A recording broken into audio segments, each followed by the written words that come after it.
अक्षय तृतीया से चारधाम यात्रा की शुरुआत। आज गंगोत्री और यमुनोत्री धाम के कपाट खुलेंगे। चारधाम पहुंचे श्रद्धालुओं में उत्साह का माहौल है। आज 10:30 बजे खुलेंगे गंगोत्री धाम के कपाट। सुबह 11:55 पर यमुनोत्री धाम के कपाट खुलेंगे। 2 मई को केदारनाथ और 4 मई को बद्रीनाथ के कपाट खुलेंगे और अब तक 22 लाख से ज्यादा श्रद्धालुओं ने ऑनलाइन रजिस्ट्रेशन करवा लिया है। गंगोत्री धाम पहुंचेंगे सीएम पुष्कर सिंह धामी। सुबह 9:40 पर हर्षिल हेलीपैड पहुंचेंगे सीएम। सड़क मार्ग से गंगोत्री धाम पहुंचेंगे मुख्यमंत्री धामी।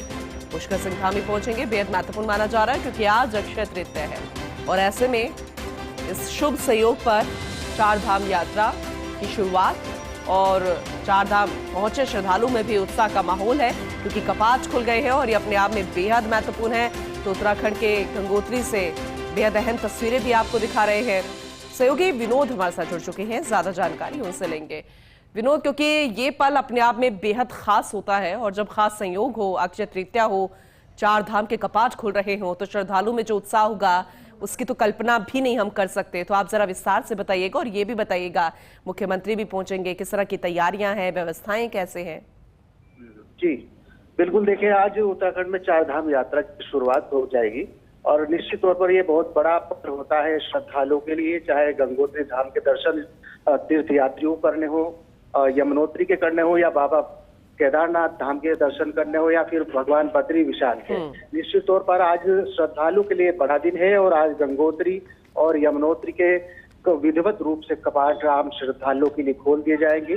तो आज 10:30 बजे गंगोत्री धाम के कपाट खुलेंगे। 11:55 पर यमुनोत्री धाम के कपाट खुलेंगे।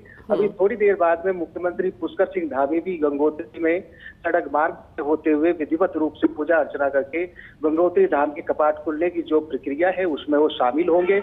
और निश्चित तौर पर जो पूरी एक तैयारी राज्य सरकार की पिछले 6 महीने से रहती है, वो कहीं ना कहीं जो मुकम्मल तैयारी है वो पूरी कर ली गई है और अंतिम रूप में ये तैयारी है। और निश्चित तौर पर करीब 25 लाख जो श्रद्धालु हैं उनके अभी तक रजिस्ट्रेशन हुए हैं, चाहे वो बद्रीनाथ के लिए हो या केदारनाथ के लिए हो। लेकिन सबसे महत्वपूर्ण ये है कि आखिरकार जो 6 महीने के बाद में आम श्रद्धालु जो बाबा केदारनाथ के दर्शन करने जाते हैं उनके लिए आज बहुत महत्वपूर्ण दिन है और आज विधिवत रूप से उत्तराखंड की चारधाम यात्रा की शुरुआत हो गई है। लेकिन वैसे तो व्यवस्थाएं हमेशा कड़ी होती है और हर साल इसे और बेहतर भी किया जाता है, लेकिन अभी इन दिनों जैसे पहलगाम आतंकी हमला हुआ इसलिए सिक्योरिटी और ज्यादा कड़ी कर दी गई होगी, तो उसके लिहाज से देखें तो कितना महत्वपूर्ण है ये सुरक्षा व्यवस्था का माहौल? बिल्कुल, देखिए जो पहला पड़ाव उत्तराखंड में चारधाम यात्रा का है वो हरिद्वार है, ऋषिकेश है, तमाम अलग अलग पड़ाव है। और जिस तरीके की अभी पहलगाम की घटना हुई है उसको देखते हुए सुरक्षा के पुख्ता इंतजाम किए हैं। हालांकि हर चारधाम यात्रा के सीजन को देखते हुए तैयारियां की जाती है, लेकिन श्रद्धालुओं का इतना तांता लगता है तो राज्य सरकार की व्यवस्थाओं में कमी जरूर देखने को मिलती है। लेकिन इस बार अलग व्यवस्था, सुरक्षा व्यवस्था पर भी पैनी नजर रखी हुई है क्योंकि भारी संख्या में श्रद्धालुओं के रजिस्ट्रेशन और श्रद्धालुओं में भी डर होता है और इसीलिए ये अहम सवाल भी था। खैर, व्यवस्थाएं कड़ी हैं तो हम उम्मीद करेंगे श्रद्धालु उत्साह के साथ यहाँ पर पहुंचे और बाबा के अलग अलग रूपों के दर्शन करें। बहुत शुक्रिया विनोद इस जानकारी के लिए।